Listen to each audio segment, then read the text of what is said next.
Originalmente, tenía pensado publicar este video al concluir el fanfic de la leyenda del Super Saiyajin infinito, como una especie de cierre donde se abordarían ciertos aspectos detrás de la historia. Sin embargo, debido a diversas circunstancias y con el objetivo de brindar mayor claridad sobre algunos puntos, decidí reestructurar este contenido para presentarlo de manera más adecuada. En este video, profundizaré en aquellas ideas que en su momento fueron consideradas para formar parte de la historia, pero que, por diferentes razones, terminaron siendo descartadas. Algunas de estas propuestas no lograron encajar de manera coherente con elementos previamente establecidos por Majin, mientras que otras fueron modificadas y reformuladas para alinearse con la narrativa general del fanfic. Cabe mencionar que este material representa la segunda parte de una serie de aclaraciones sobre la leyenda del Super Saiyajin infinito. La tercera y última parte consistirá en la respuesta que Majin me dio tras el mensaje que le envié, abordando detalles cruciales sobre el desarrollo de la historia. Antes de adentrarnos en este análisis, quiero expresar mi gratitud a Renmi por su dedicación al recopilar las ideas que surgieron durante el desarrollo de esta historia, así como por el apoyo constante que me brinda para seguir avanzando en este fanfic. Su esfuerzo ha sido fundamental para estructurar y dar coherencia a los conceptos que abordaremos a continuación. Sin más preámbulos, comencemos. Desde un principio, nos basamos en los relatos presentados en la historia de Majin, donde se menciona que Infinito posee un total de 8 transformaciones, las cuales ascienden a 9 si contamos la forma del Super Saiyajin infinito. Consideramos que lo más probable es que su evolución siguiera un camino progresivo desde el Super Saiyajin hasta el Super Saiyajin 5. Además, por una ilustración de Majin, se contempló la existencia del Super Saiyajin 10, mientras que dentro de la historia de Majin se hace referencia a un poder aún más colosal, el Super Saiyajin 20,000. Sin embargo, al excluir la forma de Super Saiyajin infinito de esta ecuación, nos encontramos con una incógnita. Faltaba una transformación en la progresión lógica de sus poderes. Ante esto, exploramos la posibilidad de que el Super Saiyajin infinito no fuera simplemente una transformación más, sino el resultado de la fusión de varias formas previas, similar a lo que se planteaba en ciertos relatos donde Goku alcanzaba esta forma mediante un proceso complejo de integración energética. Siguiendo esta hipótesis, teorizamos que si Infinito alcanzó este estado mediante un método similar, debía poseer el conocimiento sobre la técnica que Goku y Vegeta emplearon para alcanzar la fase 8. Esto nos llevó a concluir que la transformación perdida en su evolución era, de hecho, el Super Saiyajin 8. Dado que Infinito es un ser que ha recorrido incontables lugares en busca de conocimiento para incrementar su poder, resultaba lógico suponer que en algún momento se habría topado con los vestigios de esta transformación, obteniendo la información necesaria para incorporarla en su camino de evolución. A partir de esta premisa, reestructuramos la manera en la que Infinito logró alcanzar su estado supremo. En lugar de una simple progresión de poder, planteamos que su transformación definitiva surgió del intento de fusionar todas sus formas previas, Super Saiyajin 1, 2, 3, 4, 5, 8, 10 y 20,000, forzando así una evolución sin precedentes. Este proceso dio origen a una transformación única, diseñada específicamente para contener y manejar la magnitud de su energía. Dicha transformación no solo le otorgaba un poder colosal, sino que, debido a la naturaleza misma de Infinito, le permitía incrementar su energía sin límite alguno, convirtiéndose en el recipiente perfecto para una fuerza en constante expansión. Otro concepto que discutimos fue la posibilidad de que Boronx fuera el primer ser en alcanzar el llamado poder infinito. En ese momento, no habíamos definido con certeza si Boronx era un Saiyajin, pero exploramos la idea de que su evolución lo hubiera llevado a intentar fusionar sus distintas formas para alcanzar un nivel de poder sin precedentes.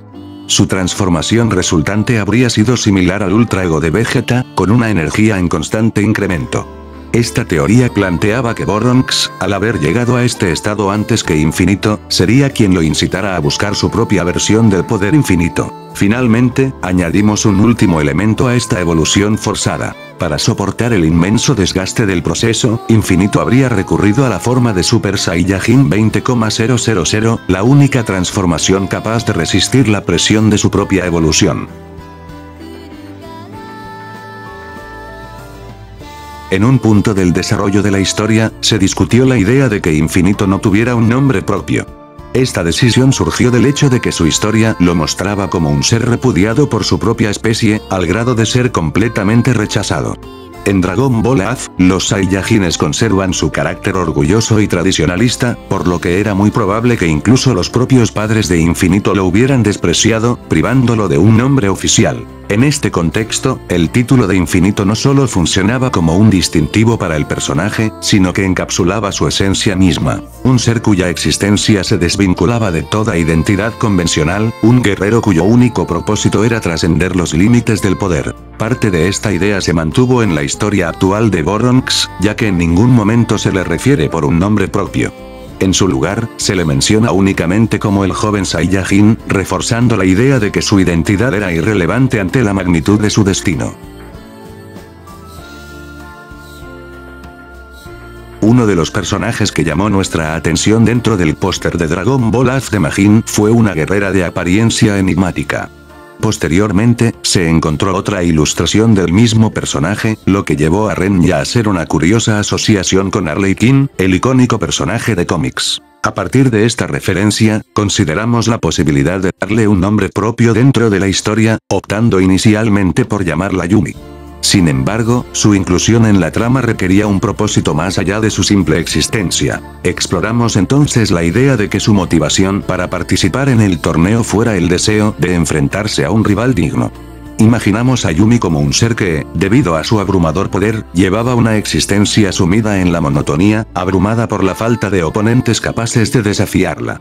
Su interés en el torneo surgiría precisamente de esa frustración, la necesidad de encontrar un adversario que pudiera darle un verdadero combate. Con esta premisa, el personaje de Yumi adquiría una dimensión más interesante, alejándose de una simple figura de fondo para convertirse en alguien con una razón de ser dentro del universo de la historia.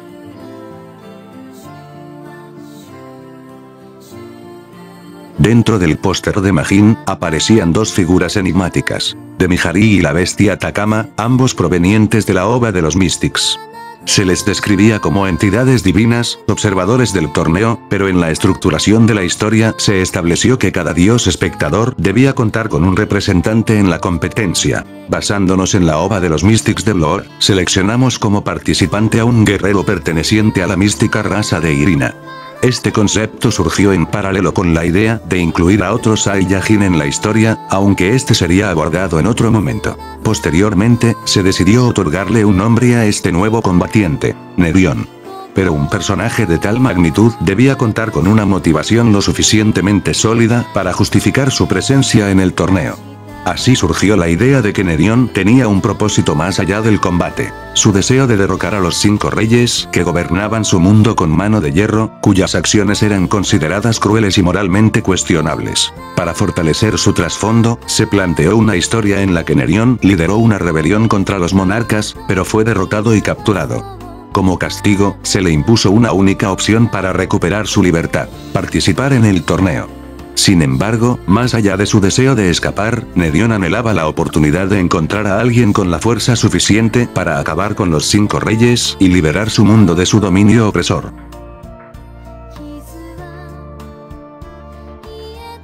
Mientras se desarrollaba la inclusión de Nerion en la historia, surgió otra idea intrigante, la de añadir un tercer Saiyajin a la competencia. Este guerrero no era un personaje nuevo, sino uno que ya había sido mencionado en la historia de Majin, Geanin, el legendario rival de Vegeta. Desde el principio, su inclusión se planteó con un propósito claro.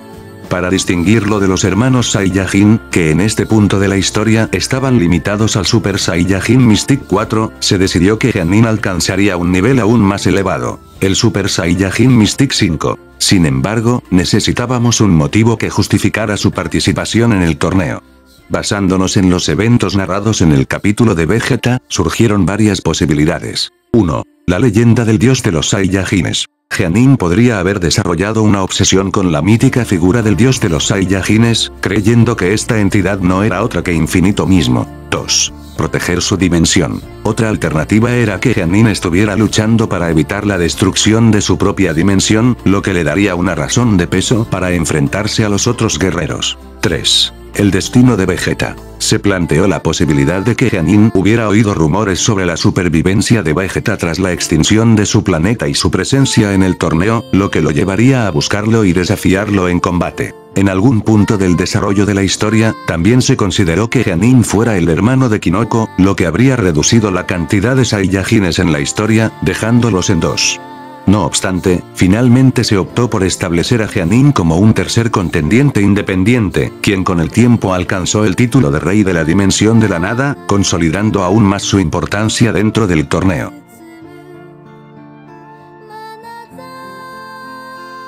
Otro de los personajes que llamó poderosamente la atención dentro del póster de Majin fue un misterioso guerrero cuya vestimenta evocaba a las antiguas tribus de México, específicamente a los guerreros aztecas o mexicas.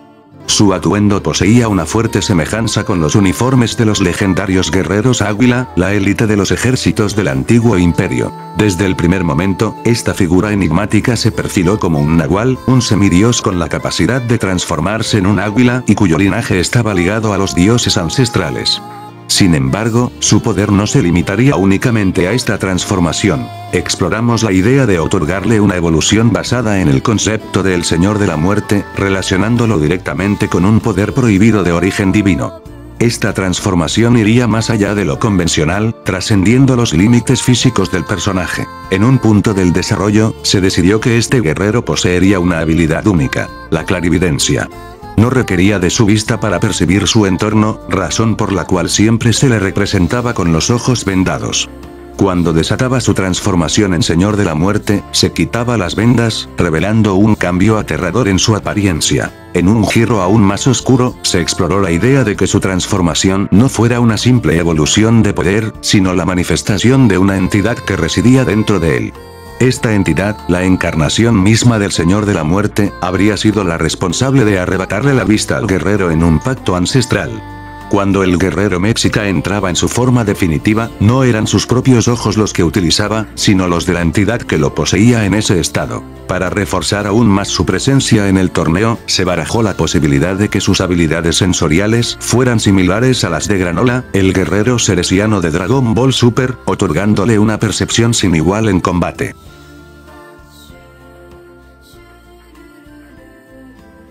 Desde el principio, se cuestionó cuál era la verdadera razón detrás de la realización de este torneo. ¿Era simplemente un espectáculo de combate entre los guerreros más poderosos del multiverso? ¿O había un propósito mayor detrás de todo? La teoría que tomó más fuerza fue la de que este evento no era una simple exhibición, sino una evaluación. Los dioses y entidades superiores buscaban analizar a los participantes para determinar la viabilidad de un plan a gran escala, una estrategia definitiva para hacer frente al infinito. Adicionalmente, se sugirió que a cada guerrero se le prometía algo a cambio de su participación. Un ejemplo claro de esto era Calcium, a quien se le habría ofrecido la posibilidad de recuperar su humanidad si aceptaba unirse a la competencia. Este planteamiento añadía una capa de complejidad al torneo, convirtiéndolo en un evento con repercusiones mucho más grandes de lo que cualquiera de los participantes podía imaginar. Durante el desarrollo del personaje Shiteka, surgió la idea de otorgarle una transformación intermedia entre el Super Saiyajin Mystic 4 y el Super Saiyajin Mystic 5, creando así una fase de transición que reflejara su evolución gradual hacia el poder definitivo. Inicialmente, este estado intermedio fue concebido con una apariencia similar al Super Saiyajin 3, pero con ciertas particularidades distintivas. Shiteka mantendría su cabello largo y salvaje, pero su transformación solo cubriría su torso con pelaje, sin extenderse a los brazos, además de contar con una cola significativamente más larga y robusta. Más adelante, este concepto evolucionó hacia un diseño más cercano al del Super Saiyajin 5 dorado, otorgándole una apariencia más imponente y mística. Finalmente, este segundo diseño fue el elegido como la versión definitiva de su transformación. Uno de los personajes que aparecían en el póster de Majin era una joven de cabello blanco, cuya identidad fue inicialmente un misterio. Sin embargo, tras un análisis más profundo, se determinó que este diseño correspondía a un personaje de Dragon Ball Z creado por Geo Games, Ali. Para respetar la historia original del personaje y no alterar su origen, se estableció que la figura del póster no era una nueva guerrera, sino una transformación de Ali misma. Con esta decisión, se confirmó oficialmente que Ali era una concursante del torneo, retomando su historia en base a lo mencionado en el prólogo de la leyenda del Super Saiyajin Infinito, donde se establecía que su motivación principal era limpiar su nombre y restaurar su honor. Uno de los aspectos más debatidos en la planificación del torneo fue la cantidad de participantes. Inicialmente, el número de combatientes parecía insuficiente para mantener un formato estructurado y permitir que los enfrentamientos clave se desarrollaran en un orden lógico y satisfactorio. Por esta razón, se planteó la posibilidad de añadir un gran número de personajes adicionales para enriquecer la competencia. Entre los nombres que se barajaron, se encontraban: Demonio Dimensional, hermano de la madre de Kidnapper; Guerrero usuario del SSJ-6, poder de los malvados Kaioshins; Sobreviviente de Cellbuzzer; Ser Supremo, fusión dimensional / de cierta forma un dios; Robot inmortal; Guerrero que lo perdió todo; Furro; Niña maga; Shiva o Buda; Minotauro. De todas estas ideas, solo la Niña maga fue incorporada oficialmente en la historia. Sin embargo, su rol dentro del torneo se limitó a una función de apoyo, ya que su habilidad principal consistía en sanar a los combatientes. ¿Cómo será el torneo? En sus primeras etapas de desarrollo, el torneo estaba diseñado para seguir un formato convencional, con eliminatorias y enfrentamientos organizados en rondas. Sin embargo, debido a la gran cantidad de participantes, en un punto se consideró modificar el formato para que Goku, Vegeta y Damu enfrentaran al resto de los concursantes en una batalla masiva. No obstante, tras una evaluación más profunda, se optó por regresar al formato tradicional del torneo, permitiendo que los combates se desarrollaran de manera estructurada y respetando la progresión de cada personaje en la historia.